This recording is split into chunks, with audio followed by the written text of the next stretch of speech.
Aniya karon ang gahom sa pulong sa Diyos nga naglihok, sukad pa sa pagkatukod sa kalibutan. Gahom nga nagasulbad sa nagalinlaing matang sa problema sa kinabuhi sa tao. Nagsumpay sa nabugto nga kadugtungan sa matag higala, bisan diha sa sulod sa panimalay. Naghatag og mahulay ngadto mga kapuyan o nagahatag og nagawasan ngadtong ipang hasol sa gahom sa kagitnit. Kay mao kini ang pulong sa Dios nga nagalihok. Bisan gani ang pagbuhat sa tibuok kabuhatan, sumala sa Hebrehanon 11:3, nahimo ang tanang mabutang pinaagi sa pulong sa Dios. Dunay gisulti ni Apostol Pablo sa Roma 15:4. Bisan nun sa gisulat kaniadto, gisulat kini alang sa tong pagtuon, aron pinaagi sa pailob ug paglipay gikan sa mga kasulatan, makabaton unta kitag paglaom.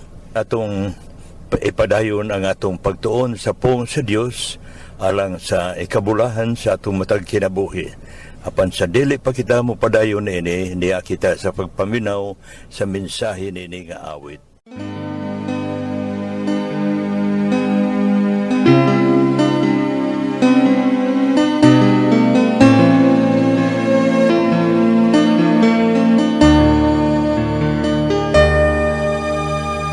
Ikaw ang tinugdan ni ining tanan, kaluwas sa kagawasan imong giandusan.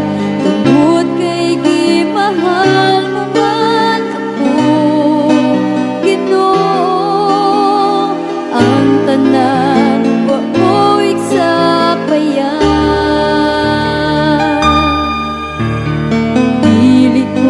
Matuka kalalong sa gugma mo, dili ko kabayran ang tanang gibuhat mo.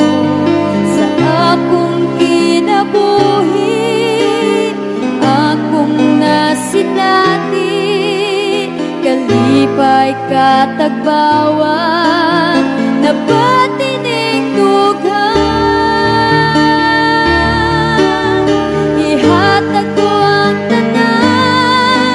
Sa pagdaig sa imong ngalan, Ginoong Jesucristo, gamanan ka sa tanan. Kaayo mo o paghigugma mo, ipasindati mo kanako. Angayan ka ug tapos ka sa tanang pagsimba.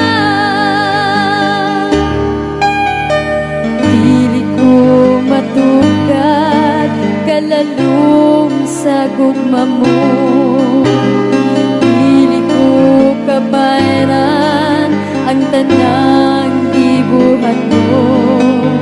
Sa akong kinabuhi, akong nasinati, kalipay katagbawan na patining dughan.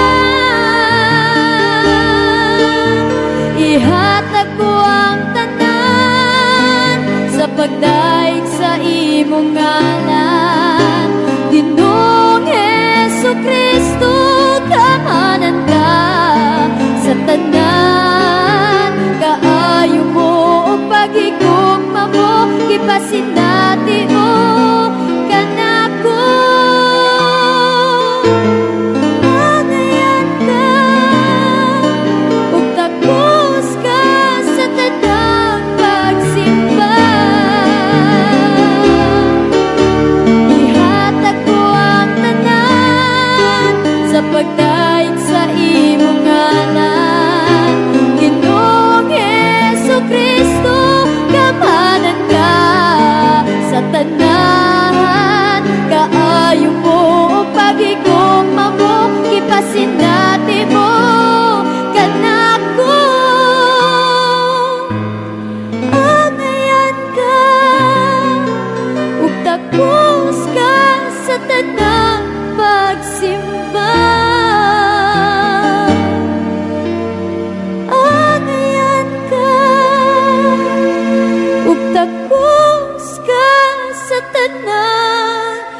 Maayong buntag sa tanan akong mga kaigsuunan ug kahigala,an nga nagapaminaw ni ini nga tingog. Kini ang inyong higala ug igsuon diha sa ngalan sa atong buhi nga Dios nga mao si Ginoong Hesukristo. Joy Pilais Valiwald. Magpasalamat kita sa kanunay sa atong buhi nga Dios nga sa makausag gitugutan na usab kita nga makadangat ni ining adlaw alang sa pagtuon sa iyang mga pulong. Ug salamat usab sa inyong paggahin og oras ug panahon alang sa pagpaminaw ug sa pagtuon sa pulong sa Ginoo uban kanako nining taknaa. Ug ang Ginoo lamang ang magapanalangin kaninyong tanan. Dalay ko na ngalan sa atong buhi nga Dios. Alang sa itong pagtuon, aniya kita karon sa libro sa Pinadayag, Kapitulo 5, Revelation chapter 5. Maluho nga pagdaig, dili hinakog. Pangutana, natagbaw ba ang Ginoo sa imong mga pagdaig kaniya? Dinhi sa atong pagtuon karon, may kalambigitan gihapon kini sa atong mga gitun-an sa mga ningagi nga mga leksyon maitungod sa pagsimba o pagdayig or worship sa English. Kini nga Kapitulo 5 sa libro sa Pinadayag, nagpasiuna lang kini sa pagbutyag sa mga panghitabo sa umaabot nga mga adlaw. Apan kini nga mga panghitabo, gipahibalo kini sa Ginoo dinhi kanato pinaagi sa pagtugot sa Ginoo nga makasinati si Apostol Juan sa mao nga panan-awon ug nga mao kining nahisulat dinhi sa libro sa Pinadayag aron nga atong masayran ug nga makapangandam usab kita sa atong mga kaugalingon. Nasayod kita nga wala kitay arang nga kagahom sa pagkahibalo sa mga panghitabo sa umaabot nga mga adlaw.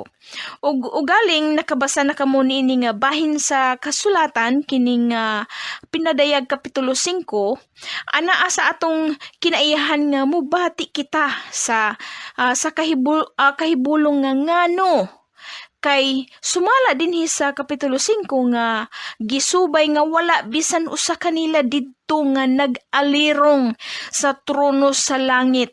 Wala ni usa kanila nga arang makaabli sa maong libro o basahon nga nasilyuhan sa makapito. Apan kinahanglan usab nga sa dili pa nato tun-an kining Kapitulo 5 sa Pinadayag, kinahanglan nga ato usab nga masayran ang Kapitulo 4. Kay kibali magkadugtong man ni sila nga panghitabo sa panan-awon ni Apostol Juan. Ang Kapitulo 4 nagsaysay nga ang nagsulat ni ini nga libro sa Pinadayag nga mao si Apostol Juan nga anaa siya sa kahimtang sa balaanon nga pagpamalandong ug ang representasyon niini labaw sa kinaiyahan. But pasabot nga ang iyang mga nadawat nga mga mensahe o nakita nga mga panghitabo dili masabtan sa natural lamang nga kahimtang sa panghuna-huna. Mao nga aron sa pagdawat niini mga mensahe nga gikan sa Ginoo, anaa siya si Apostol Juan sa kahimtang sa balaan nga pagpamalandong. So atong mahulagway nga tingali kini nga higayuna anaa sa mga pag-ampo og pagpuasa si Apostol Juan. Apan wala ka na mahisulat dinhi sa libro sa Pinadayag. One more thing to remember nga dili tanan nga nagsulti nga nakadawat sila og panan-awon nga ang panan-awon gikan sa Ginoo. Okay? So, ang Kapitulo 4 nagsaysay nga nakakita si Apostol Juan og usa ka pultahan ug ganghaan sa langit nga naabli.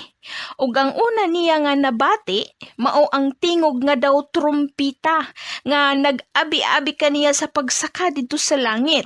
Nagtawag kaniya sa pagsaka ug pagsulod dito sa pultahan sa langit. Ug sa nakasulod na si Apostol Juan, diha dayon nakita niya ang usa ka trono didto sa langit nga may naglingkod. Ug ang naglingkod sa trono walay ngalan kundi gitawag lang og usa ka makagagahom or Almighty sa English. Ug ang hulagway niya sama sa dagway sa usa ka bato nga hasper ug sardiyo. Anindot ug gawas pa ni ana gipalibutan usab og bangaw ang maong trono. Ang bangaw sama sa dagway sa bato nga esmeralda. Ug gawas pa jud ni ana ang trono gipalibutan pa jud og 24 kalain nga mga trono. Ug ang naglingkod sa 24 ka mga trono 24 pod kabuok nga mga ansyano nga nagsulob og maputi nga mga bisti ug nagsulob usab sila og purong-purong nga mga bulawan. Si Apostol Juan ingon nga maoy nagsulat nining libro sa pinadayag ug nga anaa siya sa kahimtang sa balaan nga pagpamalandong, gitugutan siya sa Ginoo nga makasaksi sa kahimtang sa trono sa Ginoo dito sa langit ug nga makasaksi usab siya sa kahimtang sa klase sa panagsimba nga gisaulog didto. Adunay panagsimba nga gisaulog didto sa trono sa langit nining higayuna sa iyang pananawon. Kasagaran sa mga propeta, kung muintra na sila sa ilang ministeryo, tugutan sila sa pagdawat og mga pananawon sa Ginoo. So si Apostol Juan sa samang paagi gitugutan usab siya sa Ginoo nga makakita siya og talagsaon nga mga panghitabo o pananawon. Apan pinili lamang ang mga propeta nga gihatagan og pinasahi nga mensahe sa Ginoo pinaagi sa mga pananawon. Alang kang Apostol Juan, ang pananawon nga iyang nadawat dinhi sa atong teksto karon sa kapitulo 5 sa atong teksto mao ang pananawon sa pagsimba ug pagdayeg nga gisaulog didto sa trono sa Ginoo didto sa langit. Usa ta mo lusong sa atong leksyon karon, ang pangutana mao kini. Supisyente ba ang imong nahimo nga pagsimba alang sa Ginoo sa iyang pagkadako o pagkabalaan sa iyang pagkamahigugmaon o pagkamaluluyon nga Dios? Natagbaw ba ang Ginoo sa imong mga pagdaig kaniya? Ang trono sa Dios nagrepresentar kini sa iyang pagkadako nga Dios. Ang trono sa Dios nagrepresentar sa kasiguruhan sa paghukom. Dili jud mawala ni nga kini nga paghukom sa katapusang mga adlaw. Ug mao nga magtinarong jud ta kanunay kay wala kita masayod kung unsay atong katapusan. Kalit nga kamatayon ba kaha o kalit nga pagbalik sa Ginoo. Ug ang trono sa Dios nagrepresentar usab kini sa iyang gahom sa tibuok kawanangan. Ug ang iyang trono nagrepresentar sa iyang pagkaginoo ibabaw sa tanang butang. God is above and He controls all things. Diha sa atong panagtigom alang sa pagsimba o pagdaig sa Ginoo, Domingo man kana o Sabado o Merkules sa gabi, nagtigom kita alang sa pag-ila niini nga mga kamatuoran nga akong nalitok. Sama sa akong gisulti sa ning agi nga panahon nga ang pag-ampo dili kay puro lamang pangayo. Kada ampo diretso dayon og pangayo sa Ginoo. Ginoo, tagay kog kabaskog sa lawas. Ginoo, panalip di kami sa tanang mga katalagman. Ginoo, tubaga ang gitinguha sa among mga kasing-kasing. Di ba? Puro lang ta pangayo. Ja sa tumoy sa atong ampo dayon ta ingon, kining tanan akong gitugyan diha sa imong ngalan Ginoong Hesus. Amen. O di ba? Wala man lang pasalamat. Kanus aman ka nakigistorya sa Ginoo nga wala ka mangayo ug bisan unsa, puro lang pasalamat niya. Dinhi sa kapitulo 5 sa libro sa Pinadayag, adunay duha ka simbolo nga modominar dinhi. Kini mao ang trono ug ang kordero sa Dios. Trono ug ang kordero sa Dios. Ang trono mao ang dapit diin nahitabo ang tanan nga nakita sa pananaw ni Apostol Juan. Ug dito sa trono adunay nakalingkod nga mao ang makagagahom sa tanan nga nagkupot sa basahon sa iyang tuo nga kamot. So ang bersikulo 1 nagingon, Og nakita ko sa tuong kamot niya itong nagalingkod sa trono, ang usa ka basahon nga sinulatan sa sulod ug sa gawas nga gitiman-an sa 7 ka mga patik. Alang sa parte sa Ginoo, wala niya pugni ang iyang mga plano sa umaabot nga mga adlaw nga maoy anaa sa sulod sa maong basahon o libro nga gigunitan sa makagagahom nga naglingkod sa trono. Apan ang problema, mao lamang ang sikin saman ang pwede nga makaabli sa libro nga adunay 7 ka mga patik o 7 ka mga silyo. Silang tanan nga nag-alirong sa trono, apil na ang mga manulunda ug ang mga ansyano, wala sila'y kagahom nga muabli sa maong libro.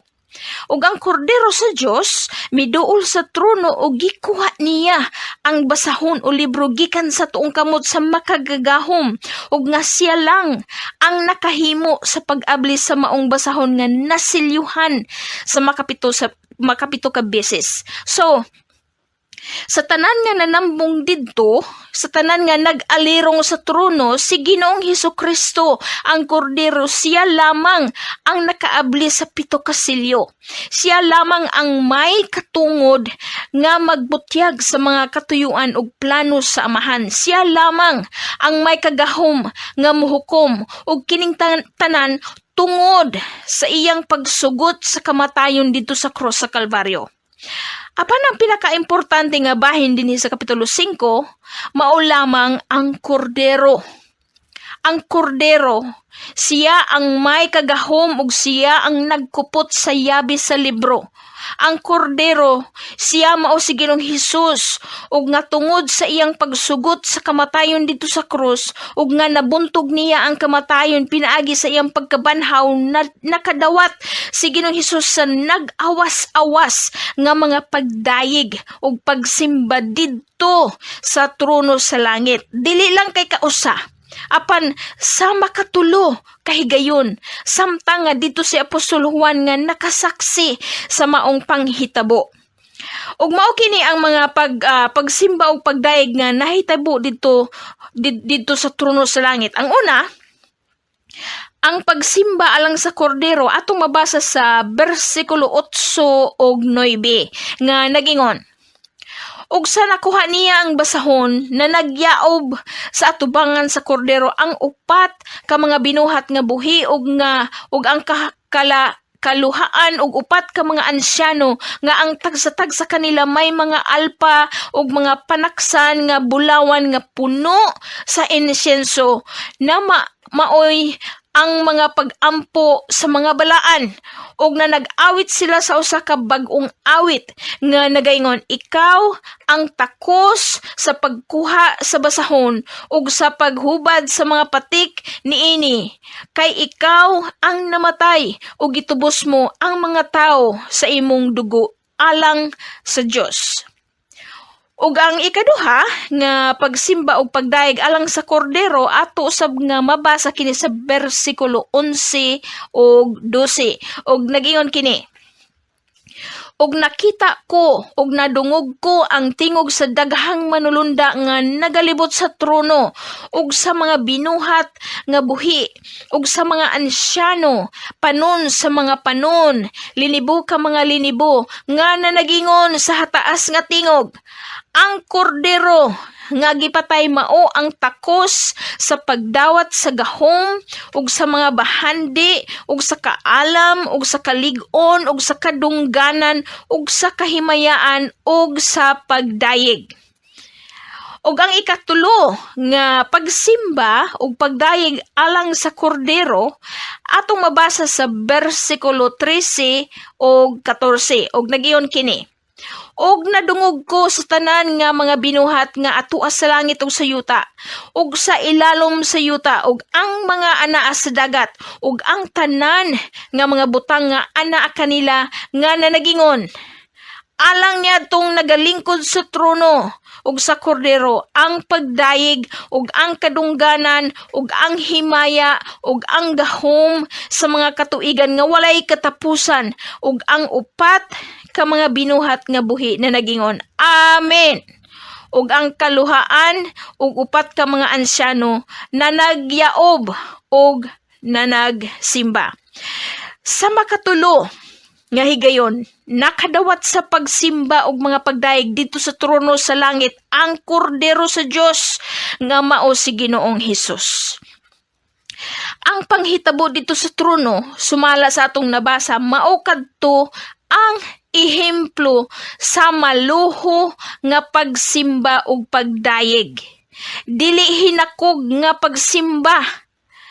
Ug diha sa ilang mga pagsimba o mga pagdaig, ang kordero nga si Ginoong Hesus lamang ang ilang gituboy.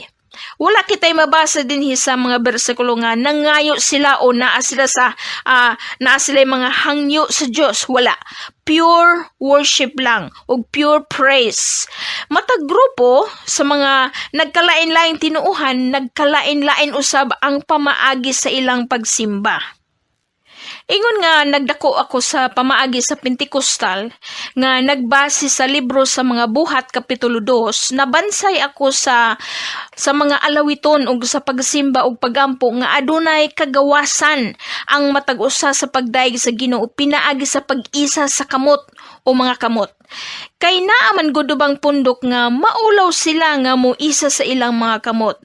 Apan wala usab kumabansay sa pagsimba nga samok sama sa pagdumala karon sa kasagaran sa mga kabatan-unan sulod sa iglesia kay ang ilang panahon karon namansahan naman sa kalibutanon nga pamaagi pinaagi sa show business or show entertainment ug sa rock and roll.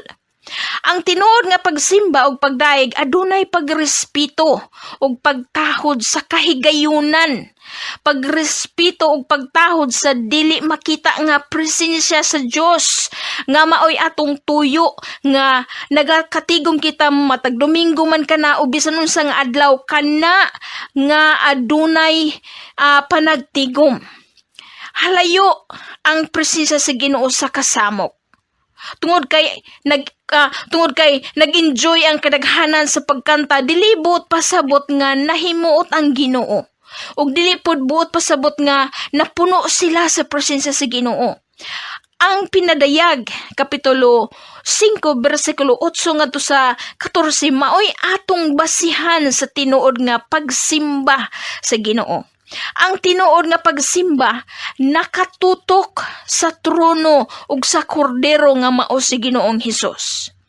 Maigsoon ko gigala, kanus aman ka nakig-istorya si Ginoo nga puro lang pagdayeg sa iyang ngalan ug sa tanang butang nga iyang nabuhat.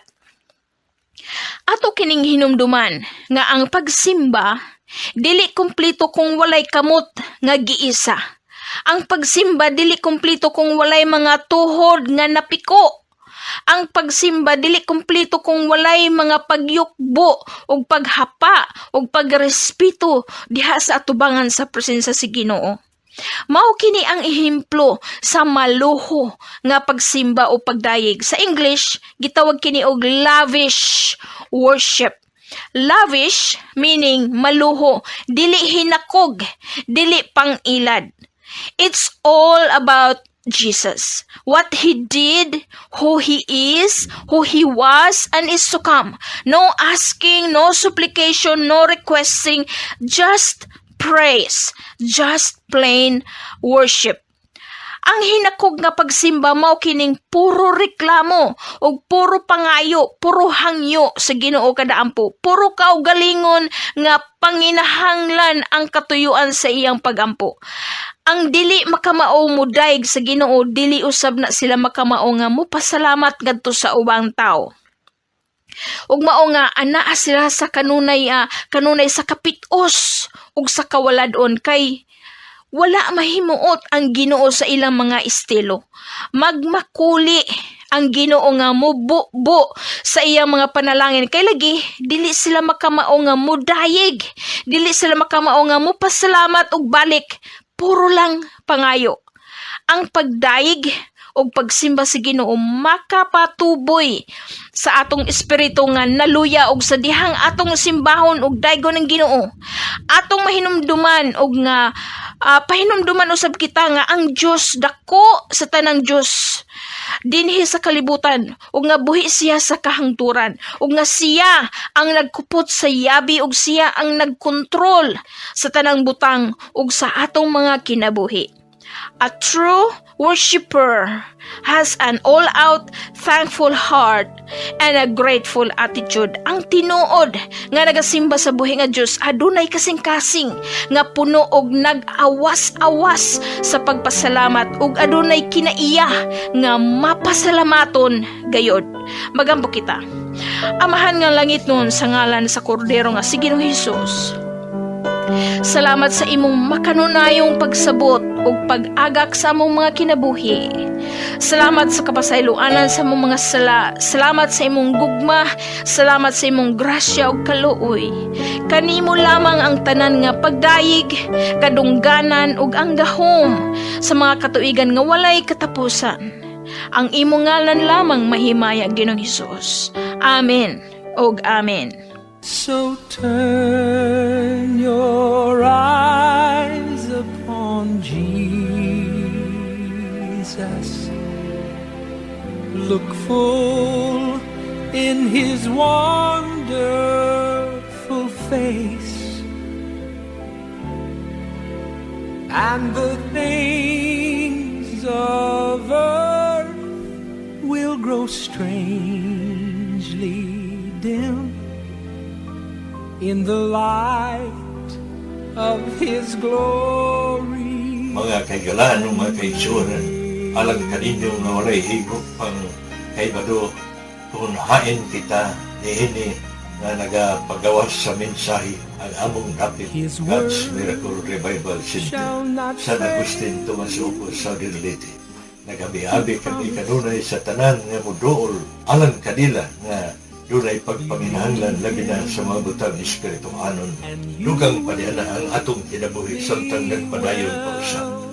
Ato kining paimuslan kay dunay mga maayong butang na ato nang nasinati sa atong kinabuhi kung ato kining gipagawas nga na kaninyo sa mga butang nga gikinahanglan na atong mabatunan dinhi sa atong gitanon nga kinabuhi. Maayong buntag ganito na